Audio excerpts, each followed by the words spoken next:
C'est un devoir dont il vient de s'acquitter dans l'anonymat. Après évaluation de sa fortune, un opérateur économique guinéen débloque 500 millions de francs guinéens pour satisfaire aux exigences de la zakat.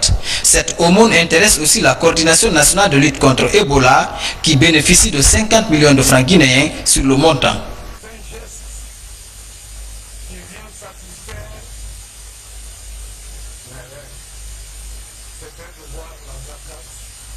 Participer au financement des activités sanitaires.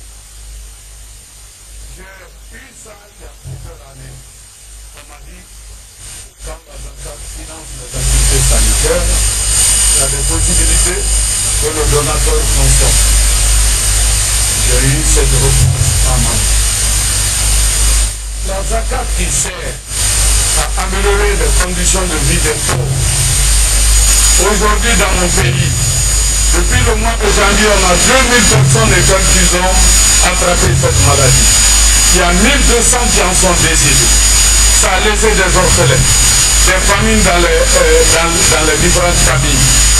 Et la zakat certainement pourra nous aider à réduire les souffrances de ces personnes. Nous vous promettons que cette somme qui vient de nous être remise sera utilisé dans ce sens. Et je prie Dieu que les religieux ici présents, que cela sert d'exemple pour que le futur zakat puisse financer le fonctionnement de certains de nos centres de santé qui en souffrent de sous-financement de notre secteur. Je vous remercie. Je remercie tout un chacun qui, de près et de loin, a permis d'aboutir et d'organiser la présente cérémonie. Je ne pourrais terminer cette intervention sans vous faire part de nos préoccupations actuelles. Sans votre intervention, Ebola ne finira pas dans notre pays. La plus grande entrave à nos activités, c'est la résistance communautaire. Les gens ne comprennent pas la portée de nos interventions. Chacun est en train de se renfermer sur nos coutumes et nos us et certaines de nos habitudes religieuses. L'une des réticences les plus farouches qui est en train d'entraver le contrôle dans la ville de Conakry, aujourd'hui c'est à Bolobina. Malgré l'intervention du maire, malgré l'intervention du gouverneur et même l'imam du quartier, je vous invite à ne pas vous fatiguer. Ça fait 5 jours on n'arrive pas à contrôler les contacts à Bolobina.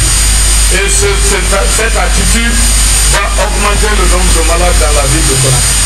Donc je profite de cette occasion, en présence de ces invités et de ces leaders de notre pays, pour que chacun puisse nous accompagner de façon active. Yana à Koya, à Korekaria, hier à Parana, à Marela, on a brûlé notre moto-ambulance, on a cassé le centre de santé par suite de déficit de compréhension.